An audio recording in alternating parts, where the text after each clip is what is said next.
strength and conditioning. And but today, of course, like most other Division I teams, we were able to get going where we could practice.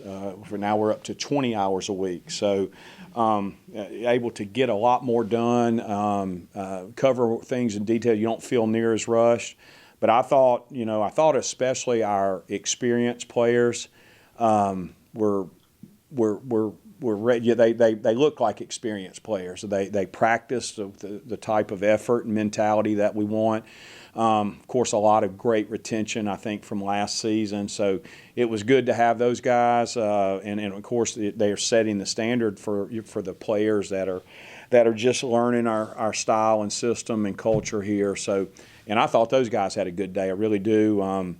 But it was a good first day. Of course, now it gives us some specific things to work on as we watch out there and kind of see the strengths and weaknesses of individuals, but as a team. So anyway, it's good for overall. Though I was very pleased for the first day.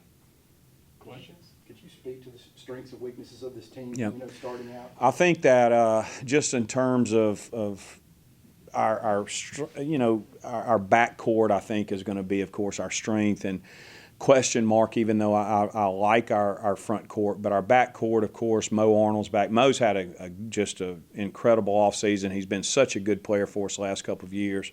Of course, Nefta Alvarez, Kobe Montgomery, who sat out last year, but it seems like he's a returning player.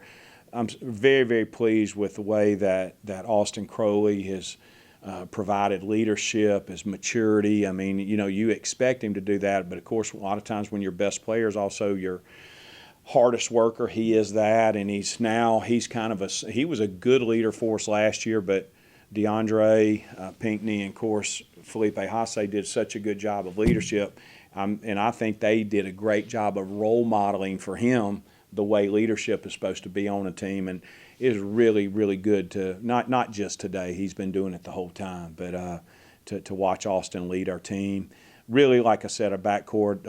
I thought Donovan Ivory had a good day today. He's y'all seen Donovan play. This is a guy that I think has the potential to be an all-league player. I think he just has a maturity issue, a consistency issue, but he's had a really good offseason. Victor Hart's had a good offseason. So very pleased with that. Of course, our big guys, we were missing Victor Awako today. Y'all may have noticed he was back in Dallas.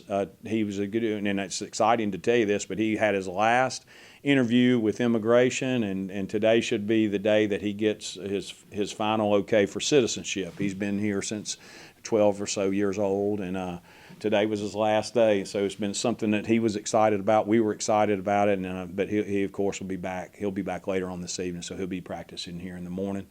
But that was good for him. Anxious to get Tegra Ize out there. Tegra, of course, is very limited right now. He can do some things, but y'all probably noticed the splint on his arm. He's not cleared until October the 5th, I believe. I may be off a day or so on that, but at that time, he's going to be able to go full speed. Of course, Lieb Yat has an ACL tear, and he will be out for the year. Exciting thing about that is, if there is a positive there, is the fact that he'll have 3 years left. I really, even Jeff Armstrong was solid. If there's a better utility man in college basketball than him, of course, I think Tate Ryder's had a great offseason. Trey Alfonso, and I hope I've covered all of our players. But again, kind of sum it back up, very excited about today. But to summarize the answer to that too, Glenn, is I think our backcourt is much, much further ahead than our front court at this point. And so these next 4 or 5 weeks, I think, will be critical to getting those guys up to speed. But again, some of it will have to do with, of course, Victor Awako being out there, and then secondly, Tegra Ize being cleared medically to get started full speed. So it's a little bit hard to kind of say, where they stand until we can get them all out there and kind of evaluate. Could you speak on Carbello and just, what that situation Yes, like? Yes. He, well, first of all, of course, he's a 4-to-4 transfer, so meaning 4-to-4-to-4 transfer. So with the NCAA rules, he has to have a waiver. We are in the process. We have a law group out of Jackson that's handling that, and they've been responsible for putting all that stuff together. Very excited about the possibility of him. He's an incredibly talented player. Does some things that you can't coach. He's really good. He's been fun to coach, to be honest with you. Really has. And so, gosh, you kind of I'm try to hold myself back from being excited. But if you could imagine he and Nefta and Mo and AC and Kobe and those guys out there playing together, you'd have a chance to be pretty good, I think, in those positions. But we'll just have to wait and see. You never know what the NCAA's thinking. But according to the attorney that's handling the waiver, he checks most of the boxes that they're looking for, the NCAA's looking for. But you can't predict what they're going to say. What do you like from him, just from skill set?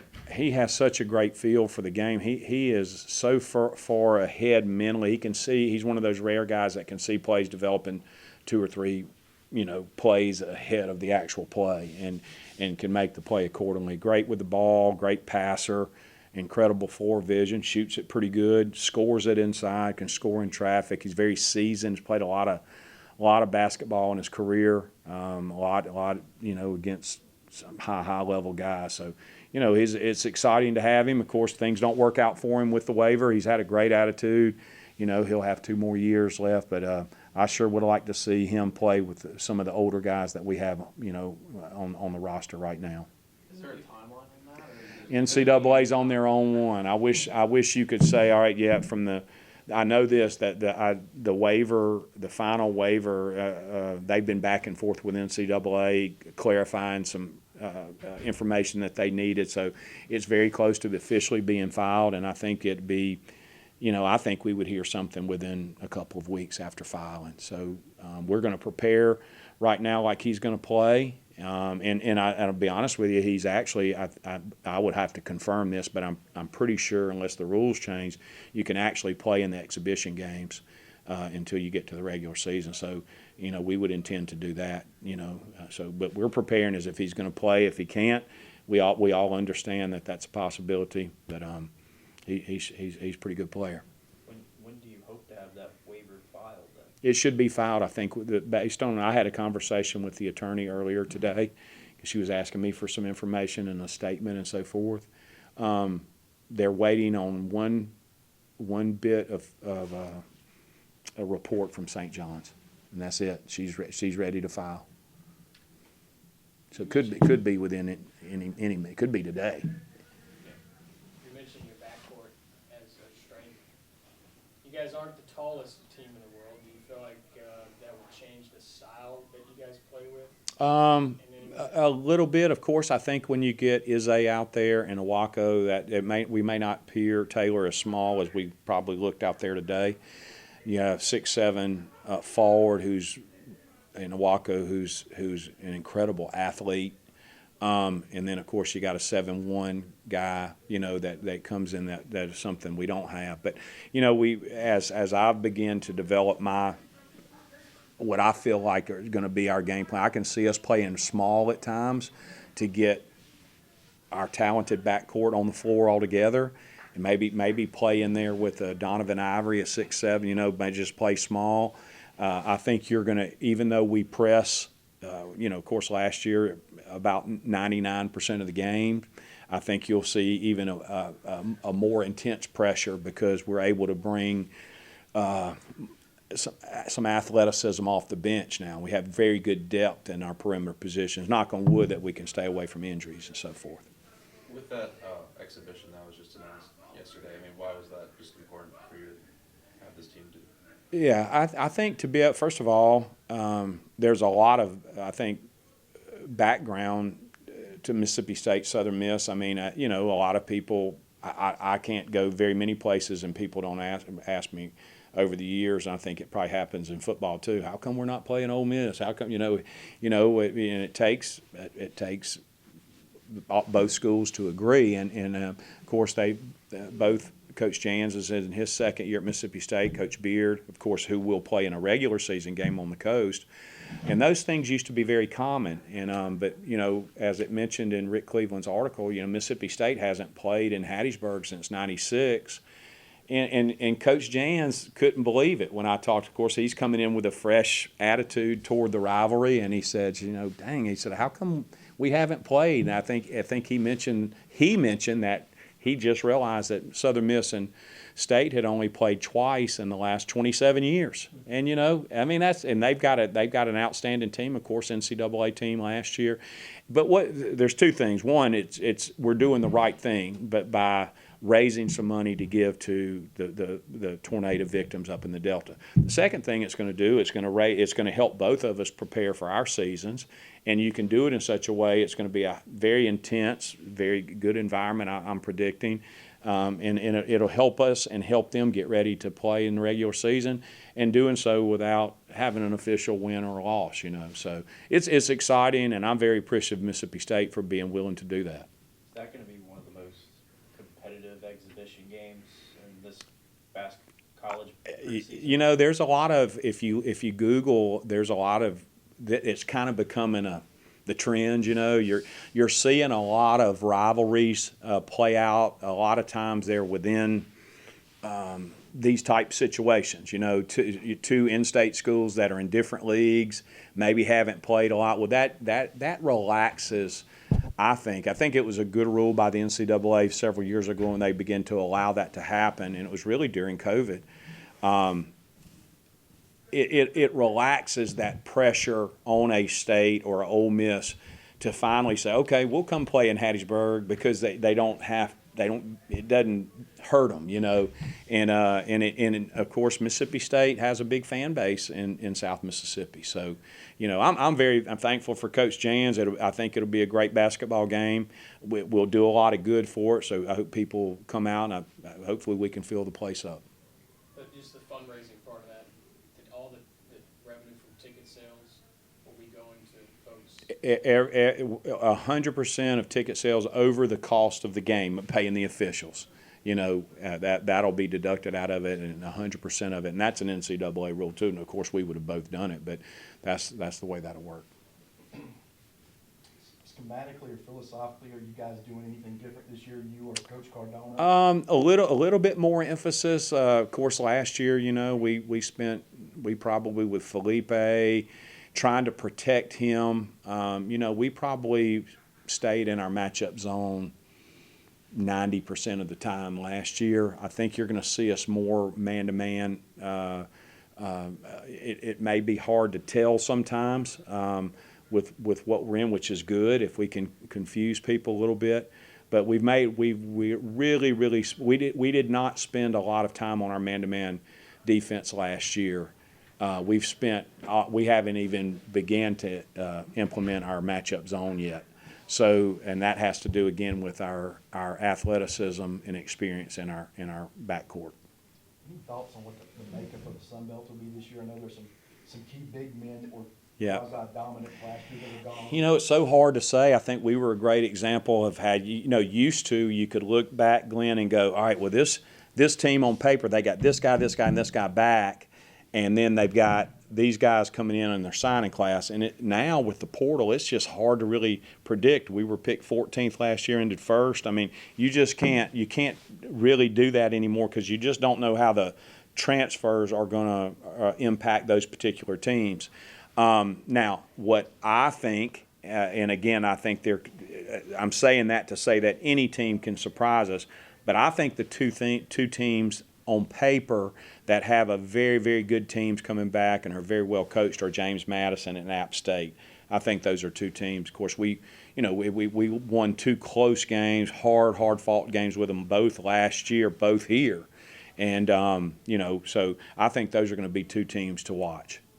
I believe this is another season without a freshman on the team. What's just kind of the strategy behind that? It's of course, if anybody's heard me speak, it just at our level, it's gotten with it's not. I don't agree with it because I think the way that you build a team is you get freshmen and supplement it with junior college players, and you build those guys through the program. But because of the way the transfer portal is, and now if you sign a high school player. Not saying that we don't because we're certainly recruiting some, but if you sign a big group of high school players, and they don't do well, they're probably going to be mad at me and they'll leave. If they do well, we have, unfortunately, whether they're in the transfer portal or not, they come in here, then they're getting recruited off of our roster, and that's just the reality. So if you take a player that's been in the transfer portal first, that's been in a Division I school, well, the fact is they've already been through the Division I process. They know what a day looks like as far as a Division I player, and then they can't transfer again. So you're getting the stability after recruiting a Division I transfer more so than you get with a high school player. Some of our rules were not well thought out, and the group that's paying the price for the rules are the high school seniors. And it should benefit our Division II schools and of course junior colleges. But it makes it tough, and I'm speaking for myself, but I'm also speaking for a lot of coaches. There's a lot of guys out there that aren't recruiting high school players anymore. How big is it to have Austin Crowley back from not only what he does on the court, but he's Yeah. a very vocal guy as well? Taylor, unbelievable. His leadership has been just second to none. We had great leadership on our team last year, Hasse and Pinckney, and he learned from two good ones the power of a positive leader, and he has taken that. And I always say, and of course I've taken this from other people, if your best player can also be your hardest worker and is also a great leader, you got a chance. But of course, a leader can't lead unless they're willing to do those things themselves. He's in here every morning at 5:30 working out on his own, and leads an example every day in practice. So he's got great respect from his teammates, and I just couldn't be more pleased with him. Jay, last season, coming into the year, a lot of these guys not getting used to that factor of winning. And last year when we were sitting here, you were saying we need to start winning games. Yep. So the motivation was the 14. Right. This year, after an incredible season, Yeah. On the flip side of that, when you have a team who is kind of coming off a big season, how do you still keep that motivation? Yeah, of course, last year was the easiest way for a coach to motivate us against the world mentality. And, of course, they knew that every coach in the league had picked us last. And so that was an easy one. And but we're not going to surprise, I don't think, anybody this year, of course, because of that. But that's really how I want it to be. I want it to be an expectation. At Kentucky, there's an expectation every year to be successful in competing for the league championship. That's where I want us to transition to, not, hey, nobody thought we could do it and this particular team did it. Let's have an expectation of every year that Southern Miss basketball, we're going to be competing for a conference championship, NCAA tournament. But that's the motivation, I think, particularly with our older players. There's still a sour taste in their mouth of some unfinished business at the conference tournament, early exit there, and of course early exit in the NIT at UAB.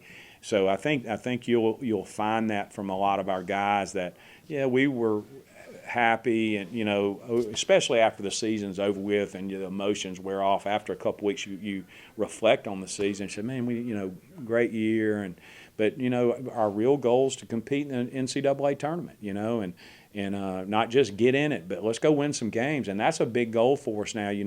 Southern Miss, we've had 3 NCAA tournament berths in the history of our program, but we haven't won a game yet. So we've still got a lot of work to do. And I think we have some players that are hungry to do that. And that's kind of more of our mantra this year, is we've got some unfinished business to take care of. We've got to do better in the conference tournament if we want to get in the NCAA. We, of course, want to do better,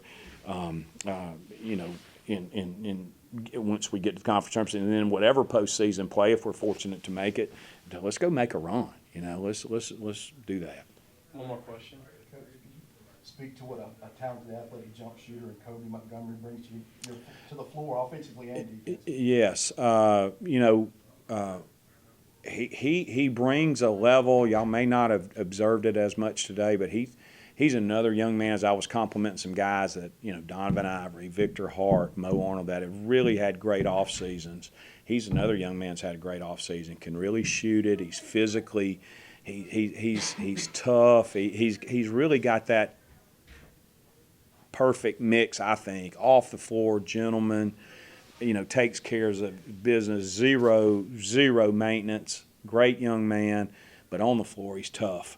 and he was raised that way. I know, of course, know his family and his background, and he can shoot it. And I think when you have Alvarez and Arnold, of course, even AC, Cabello, those are pass first guards, and they're good enough to get in the lane a lot. And to have a guy that now it can catch it out there and shoot it, of course, Denaje Harris, they'll be playing the position. He'll play the position that Denaje played, and Denaje had a great season for us. Of course, he's at Arkansas now through the transfer portal. But Denaje's strength was not outside shooting. Kobe's going to be one of those guys. I'm going to predict that, especially early in the season, he's going to drop 7 or 8 threes out of a game. Because he's that type of shooter. And again, I think that we have our guards are great at seeing the floor and passing the ball. I mean, Cabello and Alvarez and Mo and AC do such a great job of finding open people. I know I would love to play with them, but because that's about all I could do is just stand there and shoot. But I'd love to have those guys. But Casey Fisher and Randy, and Derek and John and Randolph were too busy shooting, and I never got a chance to shoot it too much. I hope they see that. All right, thanks, Coach. Hey, thank y'all. I appreciate y'all. Appreciate y'all. It's nice to meet you. too. Yeah, Thank you. it's good to see you. Everyone else? All right, questions for Crowley? Well, Austin, tell us how exciting it is to be back and what excites you about this team this year. Man, it's very exciting to be back. I think that was one of my main focuses this year was just to get back, be as healthy as I can, be as ready as I can for the season. With the crowd that we got in coming this year, I think we got a really good chance to be a really good team. Just to stack on days just like we did with last year. I just think this team has a really good outlook on what we want to be. I think everyone understands their role, understands who they want to be. They understand the job that we have and the task that we have at hand. A lot of expectations, but that's something that we live for. That's Southern Miss grit. That's just what we do. We live for it. Looking for the challenges ahead. For you personally, what did you do to enhance your game this summer? What did you work on? So this summer I traveled out to Las Vegas to where they train a lot of NBA guys training, a lot of professional guys. It's called Impact training. I went out there with a lot of pros just to, get to where I could be around those guys and fit in. And I had a really good summer out there. I think I showcased a lot of my ability to the people out there. Even got some great feedback from NBA guys, got some great feedback from guys who used to coach in NBA, and I just built on that, just understanding that I need to be a leader, understanding my conditioning has to be at the top, have to be talking all the time. So this summer, I just try to surround myself with guys that, I want to be around, I want to be around those NBA guys, I want to be around the better guys in the world. So that's what I did this summer, and I just showcased my ability versus them. Learned a lot from them, soaked up all the information I could from them, and I think that's the thing that put me over the top this summer. Just learning from guys who are in the positions where I want to be at. Of the batch of new guys that have come in, who has impressed you so far? Who has impressed me the most this far? I have to say, I think all of them bring their own attributes and bring what they bring to the table. But one of our guys, Big Tegra, just him talking to me on the sideline, him understanding offenses, understanding defensive principles. I think his mind for the game is it's where Philippe. I tell him all the time, like you want to be great, you want to make a lot of money. Just the guy that was here last year, man, try to follow his steps a little bit, but Teg's a whole different player, but he understands the game just as Felipe does, So I think he's probably one of the guys who just showcased that he has more than just athletic ability. He has more of the mindset, He's very mature for who he is. He understands how he needs to play, who he needs to be for us to be great, and he's willing to make the sacrifices. So I think Teg probably one of the guys who just at the top of my list right now of just understanding offense and defense, understanding what we need to be. How different maybe is just kind of the energy or the vibe coming into the season based on the success you guys had last year compared to some of the past seasons? I think the biggest thing is the expectations. Some people stray away from it. Some people strive for it. I think this team just like last year, we just have a chip on our shoulder. You know, that's the thing that got us over the hump from being last in the league to being first in the league is just having that chip on your shoulder, understanding that, you know, nothing's going to be given to you. You know, you got to earn everything. And I think the thing that this team has this year is just they come in every day ready to work. You know, I come in early, get my work in early, and I see other guys in there with me. You know what I'm saying? And it's just seeing that those guys know that it's going to be a hard journey. It's not going to be easy. Nothing's ever going to be easy. And just them understanding it so early. You know, a lot of teams don't really get that until September, October.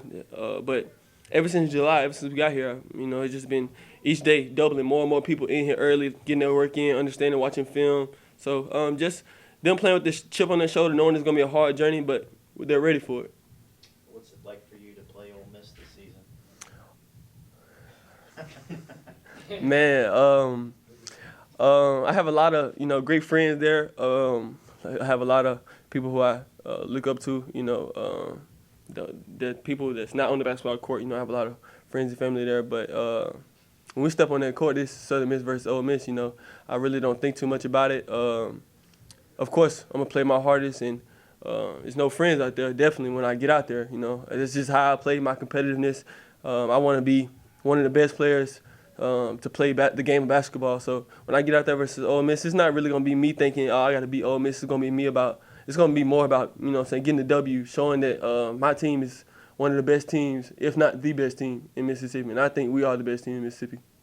Austin, what's the deal with West Point guys? Everyone I've covered from football to basketball, all these guys are just different kind of dudes. And Brownlee, hardest working guy on the field. I watch you. You got the same mentality, but y'all came here with that mentality. You're going to talk about that town and your coaches and what's going on over there about that? I think just, you know, West Point is it's a great city. It's a great city for athletes, you know.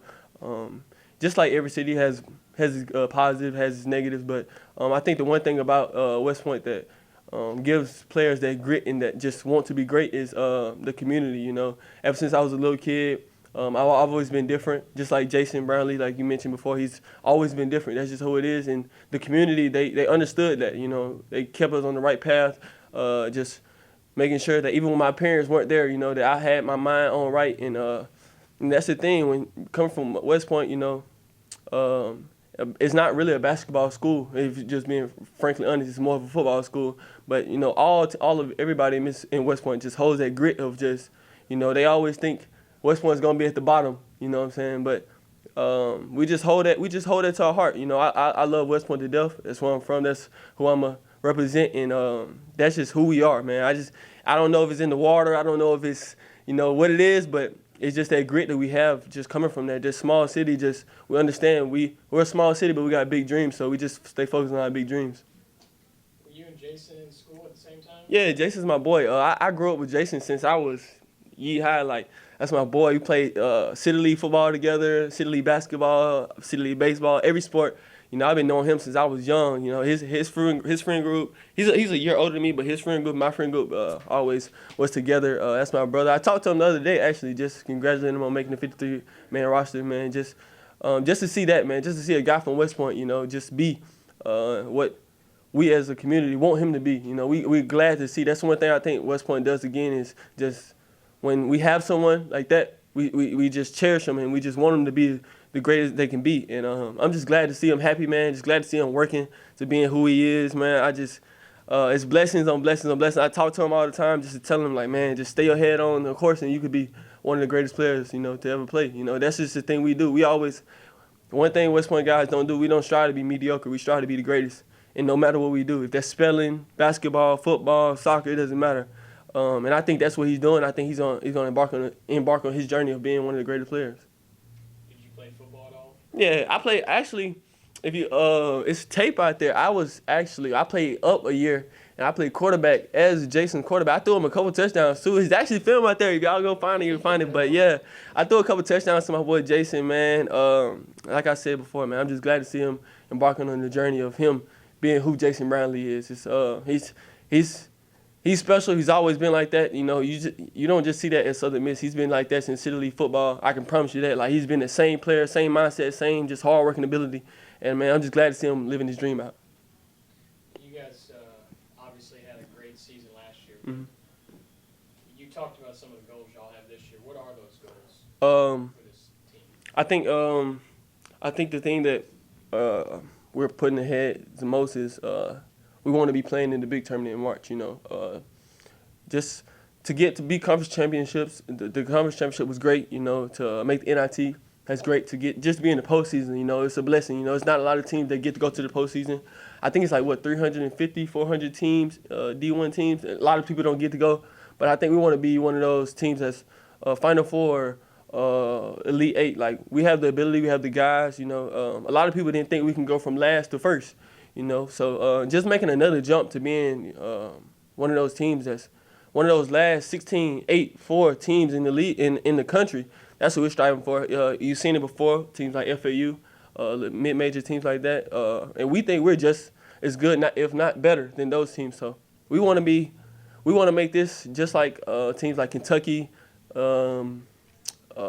Kansas. We want to make this eventually one and done schools where you come here as a freshman, you play just the way we play. You go in the draft. You know what I'm saying? That's what we're striving for. Just understanding that this can be. Everybody started from zero. And we started from the bottom. As you can see, the year before I came, that was last in the league. But we want to go from last in the league to being eventually a national champion one day. And you can never put like I always tell them, man, shoot for the stars. It's some people don't. Some people just think, it's Southern Miss, mid-major. We could be mediocre, but as we showed from last year, man, we can be as great as we want to be as long as we put in the work. Anything else? All right, thanks, AC. I appreciate y'all, man. Appreciate it, man. Yeah.